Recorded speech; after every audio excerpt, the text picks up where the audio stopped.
Hello there, everyone. Patricia Hayes here with today's Coffee Time Career Chat. So excited to be with you again today. It's also Networking Wednesday. Hello to my advancers and networking group friends. But just before we jump in here, if this is the first time you're joining, again, my name is Patricia Hayes. I'm an executive advisor, empowerment coach, and authentic networking strategist. And what that means is I help people, especially professional women, to up-level themselves, to prepare them to get to the next level in their careers by helping them to set clear boundaries, give off and prepare for an executive presence that they need, and to make sure they have the relationships in place that they need professionally in order to succeed for the long term. So that said, we are doing a series now about self-advocacy. It's actually called Self-Advocacy, Bravery and Courage. And it's just amazing how this topic comes. I've been getting chills thinking about it because last week I sat in on the most fabulous 2-day virtual retreat hosted by Kelly Ruda, and it was talking about Build Your Brave. And oh my gosh, the timing could not have been better. And what is hilarious about this is that I already had this theme set before that retreat. So this theme had been set for a couple of weeks prior to that. And now it's just building on all of those wonderful nuggets that I gained and experienced from that retreat. So I'm super excited about this series. This second part of this series is actually going to be a two-parter. So today we're talking about speaking up for you, and I labeled it part 1 because we're going to continue this conversation next week. And this is something that's super important that's come up many, many times over the course of my life and my career.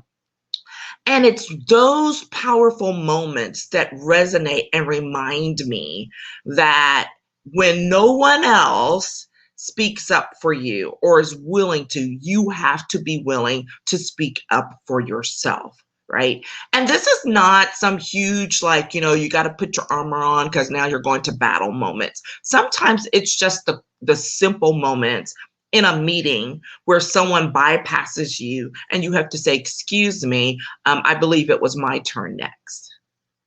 Being an advocate for yourself can truly be that simple. But unfortunately, many people don't feel they have that skill. They don't feel that they have the ability. They don't have the confidence to do that. And that is something, particularly as professional women, that we have to, I won't say get over, but we have to grow and be willing to be uncomfortable in the process and to literally, as Kelly would say, build your brave along the way so that you can get to where you need to be personally and professionally, by knowing that if should something come up, you're able to speak up on your own behalf and to do so with confidence and to do it scared if necessary. Okay. So I have one of my favorite young Patricia stories to tell. And it's the one that I tell probably the most often from law school, where I had to speak up for myself. And I look back on it all these years later and I'm like, oh my God, that was crazy. I can't believe I did that. But in the moment, it was appropriate. And I said it and I did it scared. And I'll tell you the reason why after I tell the story. So here's the story. First year of law school did not go well for me, right? It had been a struggle. It was extremely challenging. I loved it. It's what I'd always wanted to do, but academically, it was one of the most challenging moments in my life. And I got to this point where coming back for second year, I came back. I'll be honest, I was on probation because my grades were borderline. And I was just frightened out of my brain because I was just like, I cannot fail at this. This is what I've always wanted to do. How can this be? And so one of the things, anyone who knows me knows I love giving back. I love being a part of things. I'm not Miss Social Butterfly by any means, but I'm really big on leadership and being involved in your community and being a part. So that said, I had gained a role as the leader for the Black student for the Black student group on campus. I can't remember the exact name of it now, but I had accepted that responsibility leading into my second year of law school. There are 3 years. And I was super excited about it. Like, those are things that really give life for me and help me to push past the next thing, because I know that I can give back in this other way. And I got called into the Dean of Students office. I will never forget it. I can see his face. And basically, the conversation went like this: Patricia, you're valuable to us. We really want you to see you succeed, yada, yada. And so we believe that it's in your best interest that you step down from these other roles so that you can focus on your grades and focus on getting things better. So very politely, they were saying, like, you can't do this stuff while you're having to get through these situations here. So you're going to have to step away. And I remember being really upset and really scared, because remember, I just said those things are the lifeline. They give me life. And I said these words to the Dean of Students, which is, respectfully, Dean, it's your job to tell me what I can't do, but it's my job to tell you what I can. And there was this moment of silence. And I honestly don't remember what happened after that. I remember saying, that's fine, I'll step aside. Granted, to wrap up the story, I pulled things out, it all worked out, and I stepped back into my leadership position for the spring. But it was that moment of sitting there, having someone tell you what you're not capable of doing, and being told that. And in the moment, my natural response was to tell you, you're doing your job. I honor and respect that. But let me tell you, I have to do mine. And that is, I have to tell you what I am capable of doing and what I know. And that story has stuck with me all these years, because there are moments even to this day where I'm like, I don't know what's going on. People are telling me, you can't do this. Why are you doing that? Not getting support for major projects or the next step, and feeling very isolated and alone. But it's when those moments, when you're hearing that negativity, when you're lacking that support, that you have to recognize and say to yourself, and sometimes to others, you can say what you think you know about me and what I can't do, but I'm going to show you, I'm going to tell you what I can. And that is how I realized I live my life. You've heard the saying, I can show you better than I can tell you.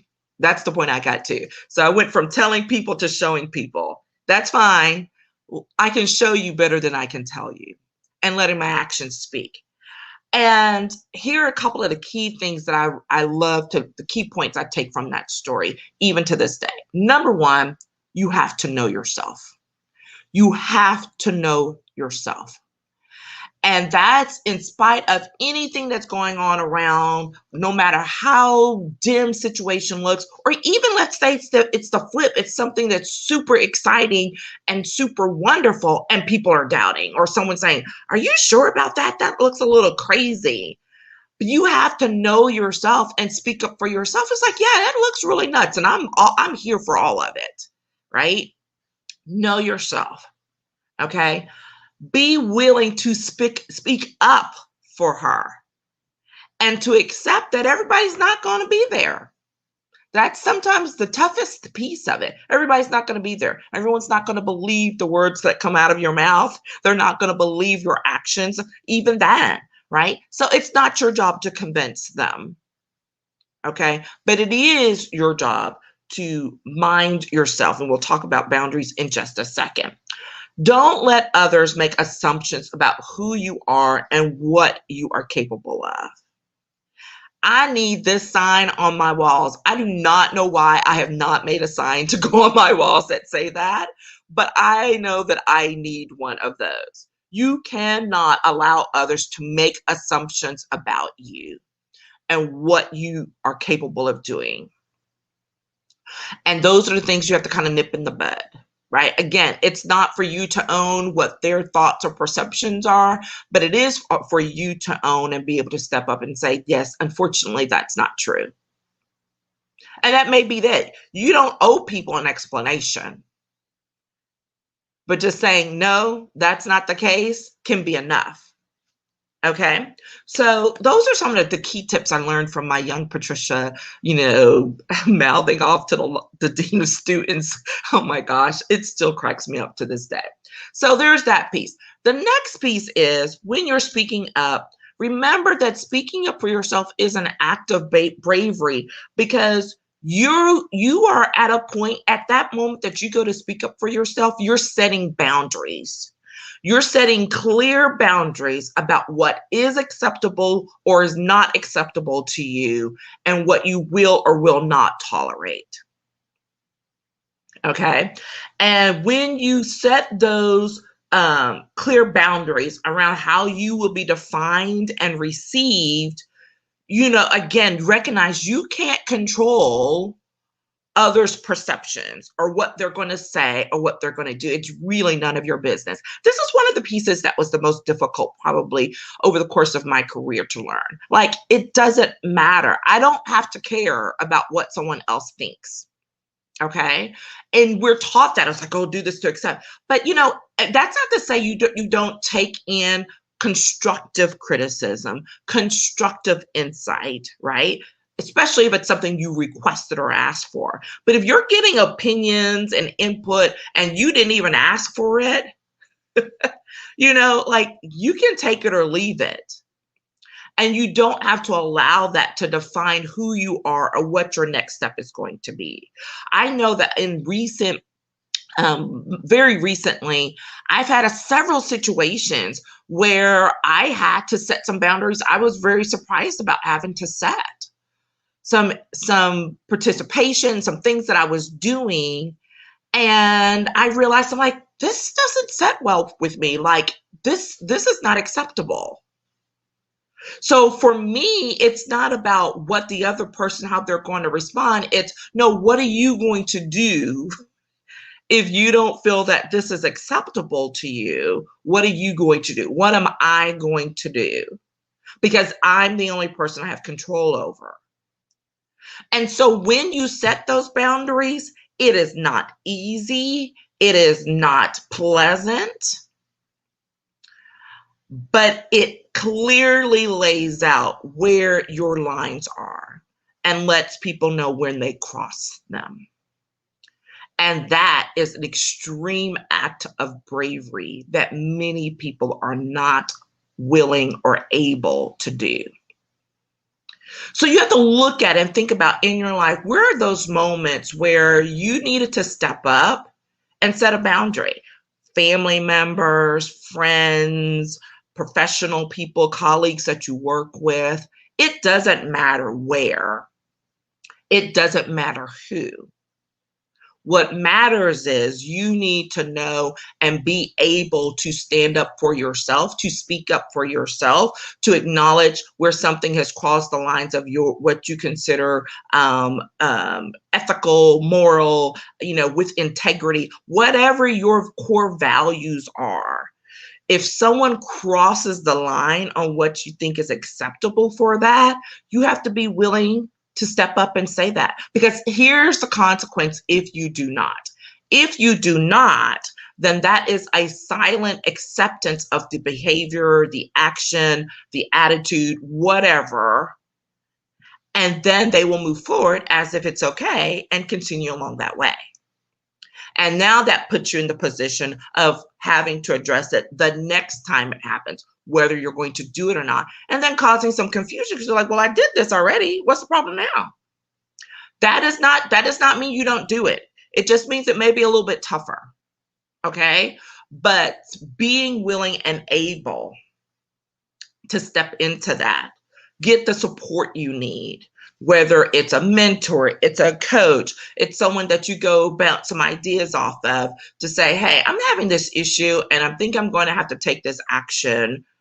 I'd love to get your input on it. That's acceptable. That's a request for help, right? Sometimes when you need to help yourself, part of helping yourself is asking for help as you make some decisions that are important to you. And the final thing that we've said a number of times already, but it's got to be said yet again, which is that everyone will not like it when you step up and speak up for yourself, when you are an advocate for who you are, what you believe in.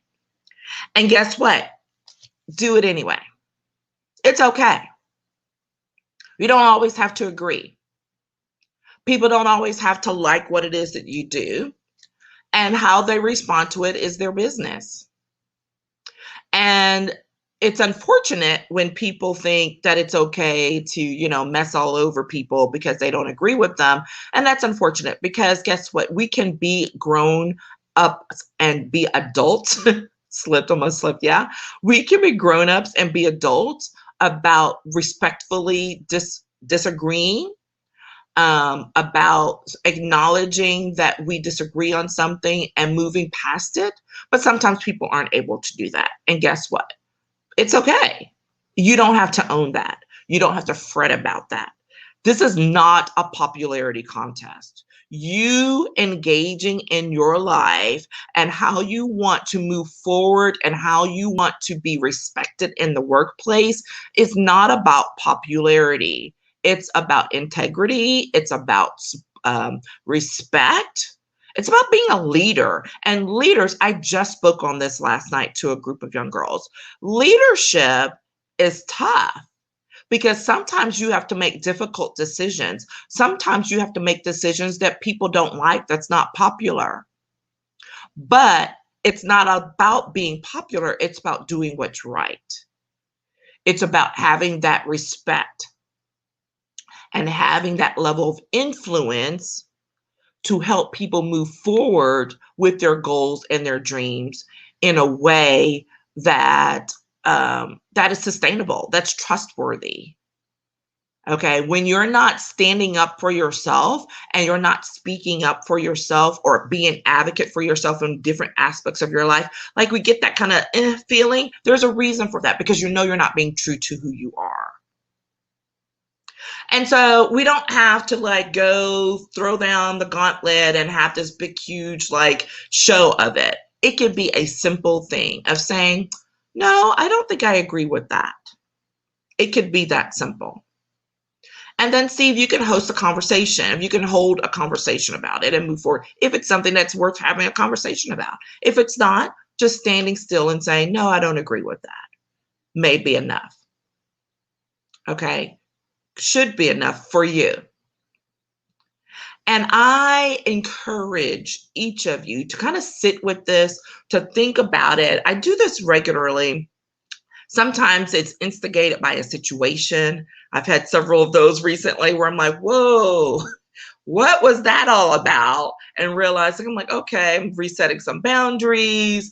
I'm needing to speak up for myself in ways that I hadn't thought about or that I thought were clear. So sometimes it's about what it is we're doing to add to a situation and what we can be doing better to make sure that it's not repeated or that it's clear the next time it happens, whatever. Okay. So take that time. Do the reflection, do the work, take a few moments out of your day, out of your week, and think about where you are being a strong advocate for yourself and give yourself that pat on the back. We do not celebrate ourselves as often as we should. And then look at those areas where perhaps you're not. And this is not where you should go beat yourself up about it, but go explore why you're not. And give a little more thought to that and how that can be correct it, how you can make that better so that the next time a situation arises, you're able to deal with it quickly and effectively in the way that you want to be seen and heard. Okay? That is it for today. I hope that's helpful. I know that sometimes it seems like, what does this have to do with our professional careers? It has everything to do with it. There are way too many opportunities and too many times in my career where I had to make that choice about whether I speak up for myself or whether I do not, and how you do it. Okay, so we'll continue this conversation next week. We'll continue talking about speaking up for you and the self-advocacy and bravery and courage of it all. If you have any questions, comments, I'd love to hear from you. Let me know what you're thinking. And if you want to, jump on a consultation call, we can do that as well. Just hit me up in the DMs, and I'm happy to send you a scheduling link so we can chat. Take care, everyone, and have a fantastic day. Bye-bye.